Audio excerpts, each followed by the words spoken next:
Donna. Hello po. Oh, yung mga kasalanan ng mga kasama mo dito, sa'yo na lang may ipapatong. Sumablay sila kanina eh. Kumbaga, ikaw ngayon na magbibitbit ng krus. Eh dahil dyan, ngayon kakanta ka.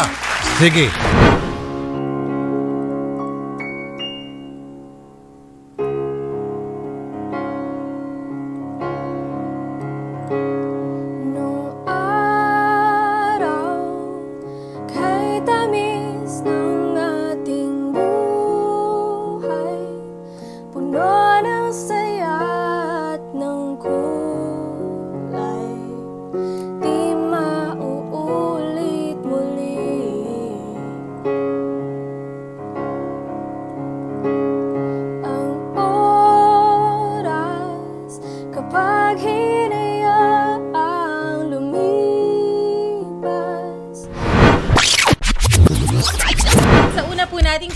At aksyon, Idol, makakausap niyo po si Jaysa Mercado. Ito po yung kapatid. At si Jovel Mercado. Ito po yung biktima at 19 years old na po siya. And reklamo niya, Idol, yung isang kapitan na nanakit sa kanyang kapatid. Magandang hapon po, Sir Jovel. Ang inyong reklamo, yung pananakit po ni Chairman Remson Hamilla? Opo. Bakit niyo po ginawa yun, Sir? Kinuha po nila ako sa bahay ng mga barangay tanod po. At bakit daw, Sir? Hinahanap po yung bata kung naglayas po. May batang naglayas. At bakit po dyan hinahanap sa bahay ninyo? Naging kasabay ko po pag-uwi. Okay. Totoo naman nakasabay mo yung batang naglayas. Opo. Natural lang, sir, na tatanungin kayo. Okay? Pumunta po sila sa bahay namin, yung mga barangay tanod. Pumunta, okay. So pumunta dyan para mag-imbestiga. Tama lang yun, sir. Proseso yun kung tutuusin. So ano nangyari, sir, nung magtanong-tanong sila dyan sa inyo sa bahay? Hindi ko pa po inapapasok, pumasok na lang po sila. Trespassing yun. Opo. Ilang tanod to? Mga 7 po. Dami. Ikaw po pala, sir, nakaupo na doon sa bahay and then dumating sila. Opo. Pumasok ba sila nang walang pahintulot from you? Opo. Mga 7 po sila magkakasama po. 3 po ang pumasok po doon sa bahay namin. Hindi po kumatok, tuloy-tuloy lang pumasok? Opo. Okay. Trespassing na po yun. Okay. So pagdating po doon sa bahay ninyo, pumasok at wala kayong pahintulot, nandoon na, wala ka na magawa, kundi kausapin na lang sila. Ano pong nangyari, sir? Pagka sabi po sa akin na ituro ko daw po yung bata, ayoko po sana sumama, sabi po nila. Nangako po sila naabalik daw po ako nila na hindi po ako masasaktan. Di po sinamahan ko sila sa bahay po nung kabarkada po na kasama-sama niya. Nagpunta po kami doon sa Makay po kami sa motorsiklo. Wala po doon. Nagpunta po ulit kami doon sa isa pa pong bahay. Doon po sa isa pang kasama po. Wala din po doon. Nakita po nila sa karsada yung bata po na naglayas. Kasama po yung isa.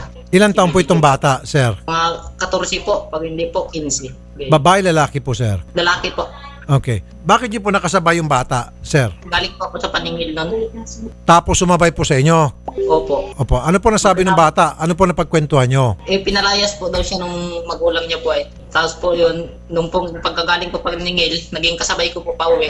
Papunta po doon sa amin, naging kasama na po ng Bilidyo. Tapos po yun, hinanap na po ng barangay tanod. So yun lang po, sa nakasabay mo lang, wala nangyari. Hindi kayo pumunta kung saan lugar, hindi kayo pumunta sa sari-sari store at nag-soft drinks, walang ganon. Nagdaan po kami yung kabarkada po. Hinatid mo doon sa kabarkada mo yung bata na naglayas. Opo. So alam mo na naglayas yung bata kasi kwento niya, tama? Bakit hindi mo dinala sa barangay? Bakit doon mo dinala sa bahay ng barkada mo? Sorry, sir, hindi sa kinakampihan ko yung barangay chairman kasi batang pinag-usapan dito. Sensitive ako pag mga bata. Now, yung bata, sinabihan ka na siya'y naglayas dahil nag-away sila ng magulang niya. Then, dapat, sir, ang tamang bagay na ginawa mo is to go to the barangay. Dalhin siya sa barangay, i-turn over siya sa barangay, lalo pat minor to. At sabihin mo, barangay, ito po, layas ito, pakitulungan. Hindi yon dadali mo siya sa barkada kung sino man yung barkada na yon dahil sa yakag nitong batang layas. Kumbaga, nag-cooperate ka sa kanya, tinulungan mo pa siya na lalo mapalawak yung kanyang paglalayas by way of bringing him over doon sa bahay na gusto niyang mapuntahan. May mali ka, sir. Hindi ko naman po alam na hinahanap po yun Sabi mo kanina, sir, nakwento niya sa'yo, naglayas siya. Opo. Hindi ko po alam, sir, na inahanap po. Yun po nung mga magulang po. Sir, inamin mo kanina, alam mo na yung bata ay naglayas, sinabi sa'yo naglayas siya, 14 years old yun. Ang dapat na ginawa ninyo po, sir, sa ganong sitwasyon, kung ako po yung nasa sitwasyon nyo, Totoy, mali yan. Delikado ka dito sa kalye, 14 years old ka lang. Delikado. Halika, samahan kita sa barangay, doon ka muna tumira o tumuloy. Kasi kung dito ka sa kalye, baka may mangyari sa'yo. And then let the barangay decide kung anong nararapat. At kasi pagdating sa barangay, marami silang resources. Nandiyan yung Women's and Children's Desk, tatawagan ng DSWD, lahat pa, etc. Para masiguro na maging safe ang bata. In your case, sabi ng bata, hatid mo ako doon kung sino man yung Poncio Pilato, hinatid mo rin. Opo. Oh, may mali ka nga, sir. Ang mali lang itong mga taga-barangay, sinaktan ka. Opo. Yung po ang ano ko po doon eh. Wala naman po akong nagawang masama po. Pero sir, meron kang mali kung totoosin. Pero yung maling yon, hindi dapat ang naging katapat nun para bugbugin ka. Paano ka nila sinaktan, sir? 4 na tampuyong po, ganyan po. Ginayon po. Tapos po, sinuntok po ako sa tagiliran po. Ayun, sinapok kayo 4 na beses tapos sinuntok sa tagiliran. Opo, 4 na bisis din po. Okay, maliwanag. Chairman Remson Hamilla, Barangay Manguyang, Gloria, Oriental, Mindoro. Kap, magandang hapon. Chairman. Sir, ganito po. Kapaliwanag po ako. Sige po. Ay nag-report po sa akin na yung speaker mahanap yung kanyang anak. At dahil naglayas po sa kanila, ay sumama daw sa mga barkada. Okay. At yung sabi ko sa mga barangay tanong ko po, ay sige, hanapin ninyo. Ayun, ngayon po, at marami pa pong mga problema yung mga bata na yan. Yan po ay nadaan dito sa akin sa kanto rito, sa outpost namin. Ay mga wala pong mas. Marami po, mga bastos pa sabihin pa yung barangay tanong, ay mga payut-putin. Mga bata pa pero marunong na magsigarilyo. Yung nahanap na yun, 12 anyos pa lamang po na nawawala. Ang barkada 12? po yan, dito po silang barkada na laging pa balik-balik po di hating gabi na dito pa po sa layasan. Sir Jobel, barkada mo pala yung naglayas. Anong pangalan ng naglayas? Kinit po. Okay. Si Kenneth, kaibigan mo pala yon. Hindi man po. Kakilala mo lang. Opo. Kakilala Barkada mo. po niya yun, barkada. Ang barkada. Jovel, nagsisinungaling ka, Jovel. Mali ka, Sir Jovel. Oo nga, may mali si Chairman na nasaktan ka. Pero, Sir, si Chairman nag-react lang base doon sa isang sumbong ng isang magulang ng tataranta dahil yung kanyang anak ay nawawala. Kung ikaw siguro sir malagay sa katayuan ni Chairman, may lumapit sa iyo, tulong sir, yung anak ko nawawala, minor de edad, at malaman-laman ni Chairman, itinatago ng isang tao. Sana sir hindi mo tinago kasi tinago mo, dinala mo pa sa isang barkada eh. Chairman, Oo. para masatisfy lang po itong si Sir Jovel, bakit yun naman po siya sinaktan, sir? Natanong po sa salita niyan, parang ako binastos po niyan. Ano pong klase pambabastos ginawa? Ay sari-sari po. Una po sa barangay tanong po, mga bastos daw mga barangay tanong. Sa dawal yun po. Sir Jovel, anong gusto mo mangyari, sir, dito? Ang ano ko lang po, sir, ba't naman po ako sinuntok at pinampuyong po? Nasagot naman po ako ng alis po. Inabintangan pa po ako. Founder daw po ako ng brat. Naganakaw daw po kami. Kung ano-ano po. Ay sir, totoo po yan. Chairman, may ebidensya ka ba na magnanakaw mga ito, sir? Opo. Nahuli na po yung isa dyan na naglakaw po ng lambat. Inareglo lamang po nung ama. Binayaran po. Sino yung nagnakaw ng lambat, sir, Chairman? Si Aliho. Alejo. Jobel, si Alejo pala yung nagnakaw ng lambat, Sir Jobel? Opo. Kaano mo yun, Sir Jobel, si Alejo? Barkada, kaibigan? Barkada. Pinsan po. Pinsan mo? Pero nalaman mo nagnakaw ng lambat si Alejo? Hindi po. Okay, so Alejo, nagnakaw ng lambat at pinsan ni Jobel at barkada pa, mukhang lahat ng sinasabi ni Chairman tama eh. Natural naman Jobel, kahit sino ba naman sigurong barangay chairman, mapipikon sa inyo ang kukulit yung mga bata. Hindi man po ako sir naganakaw po eh. Sila po naganakaw. Sir, makinig ka sa akin ha. Tell me who your friends are and I'll tell you who you are. Hindi naman po pwede sir, barkada mo puro kawatan tapos ikaw ay anghel. Malabo yon. Kung kawatan yung mga barkada mo, matik kawatan ka na rin. Kung anghel yung mga barkada mo, anghel ka syempre. In this case, base sa kwento ni Chairman, kawatan itong mga kasamahan mo, we are defined by the company that we keep. Meaning, kung sino yung tropa natin, yun na rin nagsasalamin sa ating pagkatao. Pasensya ka na, Sir J. Jovel, wala akong may tutulong sa'yo. Sir, yung pong bata naglayas. O ano ngayon? Ano yung sa bata sa naglayas? Yung po makakapagsabi po eh. Kung ano po ako. Chairman, yung batang naglayas, nasaan na po, Chairman? Sinawali ko na. Nasaan ka na po? Nakauwi na. Now, Chairman, Po. ito rin po masasabi ko sa inyo, Chairman. Opo. May mali nga talaga dito, ito pong si Jovel. Opo. Pero hindi po maganda magpapakita kayo sa harap ng inyong mga tanod na kayo po'y nananakit. Ay gagayahin po kayo ng inyong mga tanod. Konting mali, mananakit na sila. Kinampihan kita kanina, sir. Balance kami dito, sir. Nandun yung mga tanod mo, kaharap. Nanakit ka ng isang constituent mo. Anong dating nun sa mga tanod? Okay palang manakit. Next time, mananakit din sila. Ginagawa ng boss namin, ba't di ko gagawin? Hindi namin gagawin. Mali ka doon. Sige po, opo. Okay po. Sir, pwede ka makasuhan dito kung tutuusin. Pinangaralan ko yung kanina yung bata, ikaw naman. Trespassing ka doon. Pumasok kayo nang walang paalam. Granting na meron siyang mali. Maski na nga po yung kriminal pag pumasok na po sa isang bahay, maliban na lang po kung follow-up operation or ongoing yung crime at hinahabol niyo po yung tao at pumasok sa bahay, pwede niyong pasukin. Pero kung halimbawa yung isang criminal, sir, nag-lapse na po yung reglementary period, hindi niyo po basta-basta papasok yung bahay na kinaroroonan niya unless kumuha ko kayo ng warrant.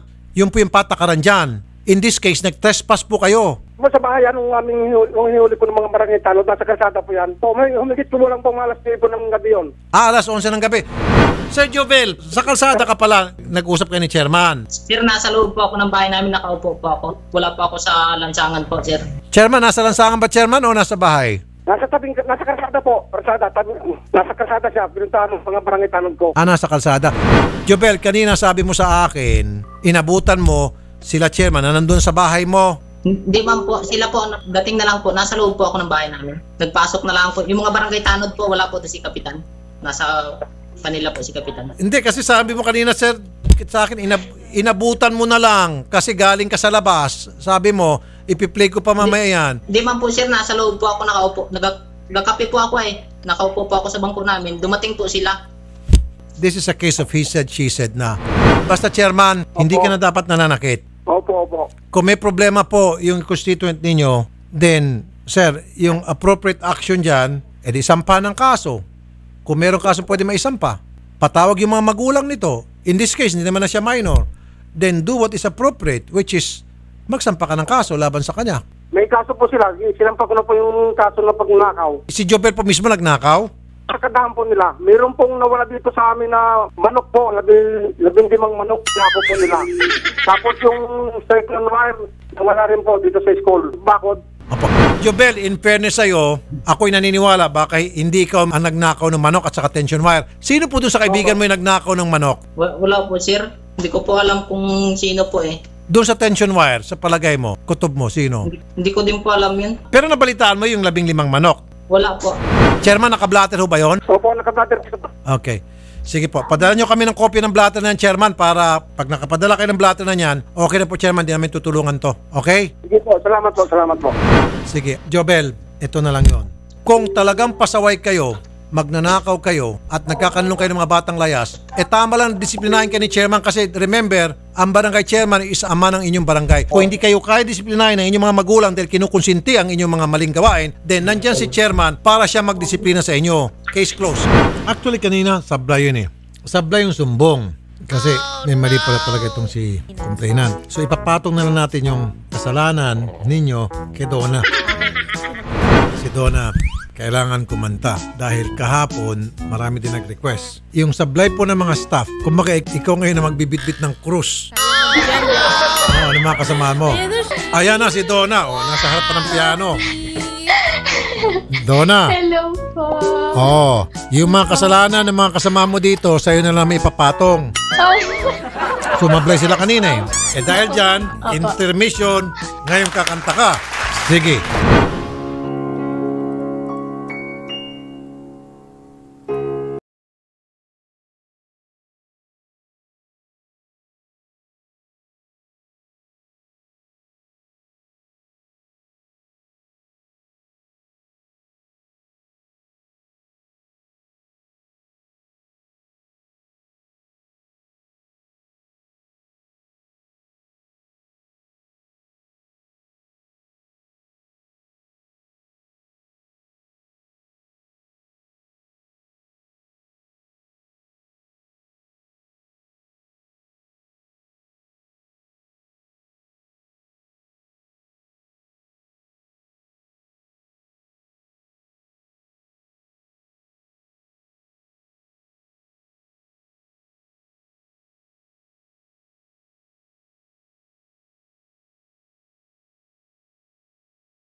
Galing!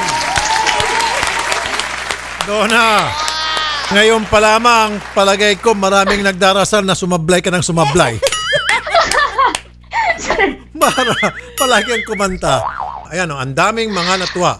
Maganda rin boses mo. Hala, thank you po. May Thank talent you ka po. talaga. Thank you, Donna. Thank you. Thank you. Thank you, sir. Pinasaya Thank mo you kami po. lahat. Hindi lang kami, pati mga Ay. netizen. Ayun, mahusay ka raw. Talented talaga. Galing naman ni Blandy. Okay? Ay, maraming salamat po. Thank Ingat. you po ulit. Sherry, may pagkakataon ka pang Wag sapawan siya. Wag ngayon, boss. Wag ngayon? Okay. Sige ha. Tandaan namin yan. Pag ganun ba naman tanggal stress natin. Hindi nga, kung ganun, merong kanta, may sayaw. Kaya, Doc, kung nakikinig ka doktor ko, mukhang malulugi ka na.